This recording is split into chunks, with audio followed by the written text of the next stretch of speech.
పూర్విత jewellers కొత్త brand Purvi అందమైన 18 grams బంగారు ఆభరణాలు దుబాటు ధరల్లో. వివరాలకు సంప్రదించండి. వాగర్థావివ సంపృక్తౌ వాగర్థ ప్రతిపత్తయే జగతః పితరౌ వందే పార్వతీ పరమేశ్వరౌ. ఆదిత్యాయ చ సోమాయ మంగళాయ బుధాయ చ గురుశుక్ర శనిభ్యశ్చ రాహవే కేతవే నమః. శృంగేరి జగద్గురు పీఠాధిపతులకి కంచి పీఠాధిపతులకి నమస్కారంలో తెలియజేసుకుంటూ కార్యక్రమాన్ని ప్రారంభిద్దాం. వీక్షించేటువంటి సుమన్ టీవీ ప్రేక్షకులకి ఇది చాలా అద్భుతమైనటువంటి వీడియో. అంటే పరమేశ్వరుడి యొక్క దివ్య అనుగ్రహాన్ని సరి అయినటువంటి విధానంలో సంపూర్ణంగా పొందేటువంటి ఒక గొప్ప సమాచారం మీకు అందివ్వబోతున్నాం. శివాజ్ఞ లేనిదే చీమైన కుట్టదు. కాబట్టి ప్రతి వ్యక్తి కూడాను తన దైనందిన జీవితంలో శివాలయాన్ని సందర్శించుకుంటూ ఉంటారు. ఈశ్వరునికి తమ గోడు వెళ్ళబోసుకుంటారు. తమ సంకల్పం నెరవేర్చమని ప్రాధేయపడతారు. నీ అనుగ్రహం ఉంటే చాలయ్యా, అన్నీ మాకు వచ్చినట్టే అని చెప్పి చాలామంది సంతోషంగా ఈశ్వరుని ఆరాధిస్తుంటుంటారు.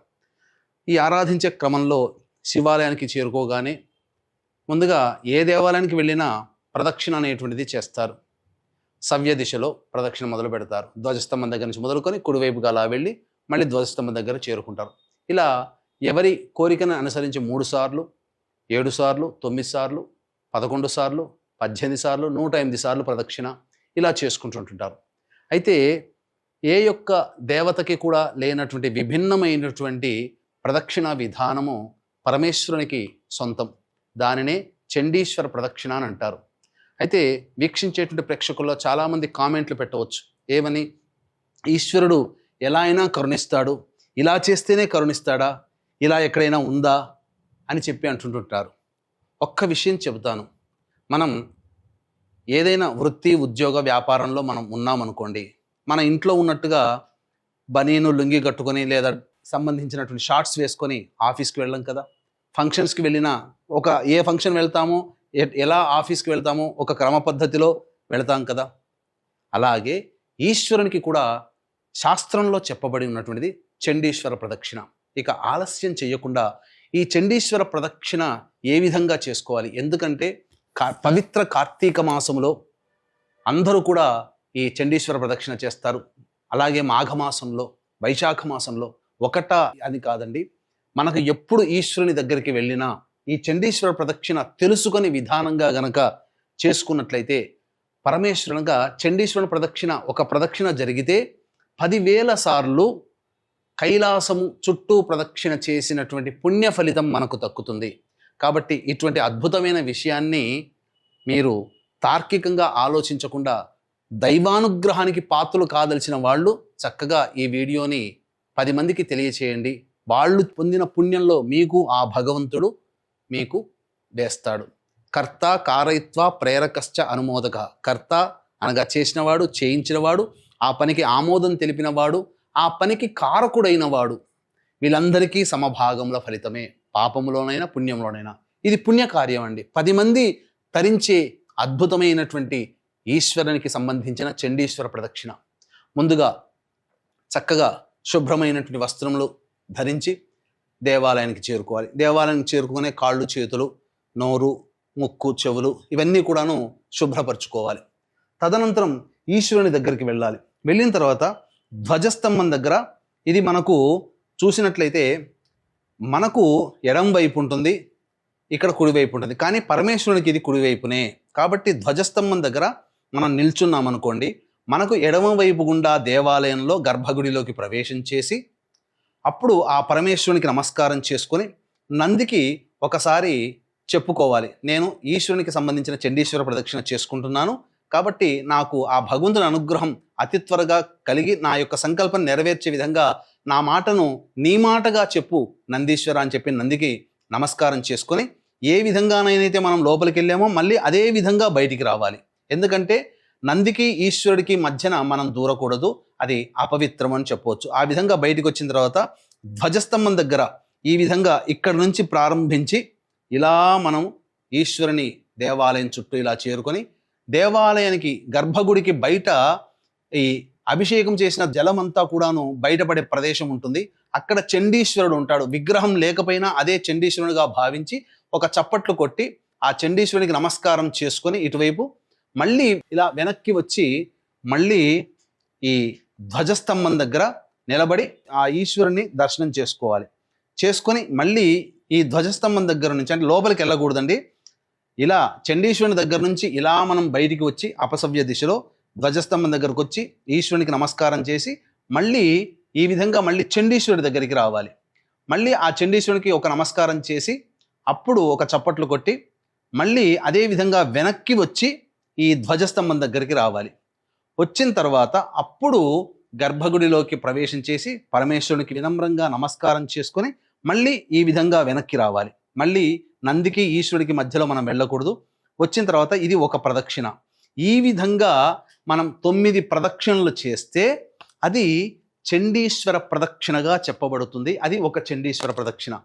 అలాగే ఈ 9x9 సార్లు 108 సార్లు కనుక ప్రదక్షిణ చేయదలిచిన వాళ్ళు ఈ విధంగా పరమేశ్వరుని యొక్క దేవాలయంలో చేసినట్లయితే 9 ప్రదక్షిణలు చేస్తే ఒక చండీశ్వర ప్రదక్షిణ. అలాంటిది 9 చండీశ్వర ప్రదక్షిణలు చేస్తే శివాలయం చుట్టూ మనకు 10,000 సార్లు × 9 అంటే 1,00,000 సార్లు పాటు మనం ఆ యొక్క కైలాసముని గిరి పర్వతం మానస సరోవరం దగ్గర ఉంది కదండి, కైలాస పర్వతం చుట్టూ 1,00,000 సార్లు ప్రదక్షిణ చేసినటువంటి పుణ్య ఫలితం మనకు దక్కుతుంది. వీక్షించేటువంటి ప్రేక్షకులు కూడా మీ జాతకరీత్యా కలుగు అన్ని రకాల సమస్యల నివారణకి ఇప్పుడు గురువు వచ్చే 8 ఏళ్ల పాటు 2033 సంవత్సరం వరకు కూడా అతిచారముతో 21 మార్లు అతిచారంతో ఉండబోతున్నాడు. అతిచారము, తిరోగమనము, వక్రగమనం ఇలా 21 మార్లు జరుగుతుంది. కాబట్టి దీని ప్రభావం వల్ల ప్రపంచవ్యాప్తంగా అనేక దుస్సంఘటనలు జరిగేటువంటి అవకాశం ఉంటుంది. మనము కూడా ప్రభావితం అవుతాము. కాబట్టి మన వ్యక్తిగత జాతకంలో కూడా ఈ గురు అతిచారము, శని నీచ స్థితి మరియు వృషభ రాశి స్థితికి చేరడం కూడా ఇది దుర్భిక్షానికి సంకేతం. కావున దీన్ని దృష్టిలో పెట్టుకొని మన పీఠం ఆధ్వర్యంలో ఈ యొక్క దోష నివారణ కార్యక్రమం జరిపించడం జరుగుతుంది. సర్వదోష నివారణ పూజల హోమాలు ప్రతి నెల జరిపించడం జరుగుతుంది. అలాగే మృత్యుంజయ హోమం, మనం అందరం కూడా ఆరోగ్యంగా ఉండాలి, అపమృత్యు భయాలు ఉండకూడదు, గండ దోషాలు ఉండకూడదు. మృత్యుంజయ హోమం, సుదర్శన హోమం, లక్ష్మీ మూలమంత్ర సంపుటిత లక్ష్మీ సూక్త హోమము, అలాగే గణపతి హోమము, కాలభైరవ హోమము, వివాహం కాని వాళ్ళకి సంబంధించినటువంటి పూజాది హోమాది కార్యక్రమాలు, ఇలా మనం దాదాపుగా 21 రకాల హోమాది కార్యక్రమాలు, నవగ్రహ హోమాలు ఇవన్నీ కూడా చేయించడం జరుగుతుంది. అవకాశం ఉన్న వాళ్ళు ఈ స్క్రీన్పై కనిపిస్తున్నటువంటి నెంబర్కి కాంటాక్ట్ చేసి మీ గోత్రనామాదులు నమోదు చేసుకోవచ్చు. అలాగే ప్రతి నెల చేసినటువంటి వీడియోలు, కార్యక్రమాలకు సంబంధించిన వీడియోలు మీకు పంపడం జరుగుతుంది. ఆ పరమేశ్వరుని యొక్క దివ్య అనుగ్రహం మీకు కలిగి మీరు మీ కుటుంబం సంతోషంగా జీవిస్తారు, ఎటువంటి ఇబ్బందులు లేకుండా. ఒక్కసారి కరోనాలో మనం ఎదురు చూసినటువంటి దుస్సంఘటనలు చూసాం. రాబో 8 ఏళ్లలో గురువు అతిచార ప్రభావం 8 సంవత్సరాల పాటు కొనసాగుతుంది. శని కూడా వృషభ రాశిలో ఉంటాడు, నీచ స్థితికి పొంది ఉంటాడు. అది చాలా ప్రమాదమని గ్రహించగలరు. దీన్ని దృష్టిలో పెట్టుకునే ప్రతి నెల కూడా ఈ 8 సంవత్సరాల పాటు సర్వదోష నివారణ పూజల హోమాలు జరిపించడం జరుగుతుందని చెప్పవచ్చు. ఇక ఈ విధంగా మనం చేసిన తర్వాత 9 ప్రదక్షిణలు అయిన తర్వాత ఆఖరి 9వ ప్రదక్షిణ అయిపోగానే పరమేశ్వరుని దగ్గరికి వెళ్ళి అప్పుడు మళ్ళీ తిరిగి నంది దగ్గరికి రావాలి. 9వ ప్రదక్షిణ అవగానే నంది దగ్గరకు వచ్చి పరమేశ్వరుని యొక్క దివ్య అనుగ్రహాన్ని పొందడానికి నాకు అనుమతినిచ్చిన నందీశ్వర నీకు నమస్కారం అని ఆ నందీశ్వరునికి నమస్కారం చెప్పుకొని అప్పుడు అవకాశం ఉంటే ఆ స్వామికి అర్చన జరిపించుకొని ఇంటికి తిరిగి వచ్చేసినట్లయితే 9 ప్రదక్షిణలు చేసినా ఒక చండీశ్వర ప్రదక్షిణ అవుతుంది. చాలు. 10,000 సార్లు ఈశ్వరుని దేవాలయం చుట్టూ తిరిగిన ప్రదక్షిణ ఫలితం మనకు కలుగుతుంది. కాబట్టి అవకాశం ఉన్నవాళ్ళు, ఈ కార్తీక మాసం ఇంకా మిగిలి ఉన్నటువంటి వాళ్ళు, అలాగే భవిష్యత్తులో ఎప్పుడు దేవాలయానికి వెళ్ళినా ఈ విధంగా ప్రదక్షిణ సింపుల్ అండి, ఏమీ లేదండి. ఈశ్వరునికి నమస్కారం చేసుకొని ధ్వజస్తంభం దగ్గరికి రావడం, ఇలా ధ్వజస్తంభం దగ్గర నుంచి ఇక్కడ అభిషేక జలాలు వెళ్ళేటువంటి ప్రదేశం ఉంటుంది. ఇక్కడ నుంచి మళ్ళీ వెనక్కి రావాలి, మళ్ళీ ధ్వజస్తంభం దగ్గరికి రావాలి, ఈశ్వరునికి నమస్కారం చేసుకొని ధ్వజస్తంభం దగ్గర నుంచి మీరు ఈ విధంగా మళ్ళీ అభిషేక జలం వెళ్ళే ప్రదేశం దగ్గరికి రావాలి, మళ్ళీ వెనక్కి రావాలి ధ్వజస్తంభం దగ్గరికి. అప్పుడు లోపలికి వెళ్ళి విశ్వేశ్వరుని నమస్కారం చేసుకొని మళ్ళీ వెనక్కి రావాలి. ఇలా 9 సార్లు చేస్తే చాలు. చాలా సింపుల్ అండి, ఎక్కువగా శ్రమ పడాల్సిన అవసరం లేదు. ఇటువంటి చక్కటి వీడియోని వీక్షించిన మీకు ఆ పరమేశ్వరుని యొక్క దివ్య అనుగ్రహం కలుగుతుంది. ఇది 10 మందికి ఈ సమాచారాన్ని చేరవేయండి, తెలియచేయండి. వాళ్ళు పొందే పుణ్యంలో కూడా భగవంతుడు మీకు కొంత అనుగ్రహాన్ని కూడా కలగజేస్తాడు. సర్వం శ్రీ ఉమామహేశ్వర పరబ్రహ్మార్పణమస్తు.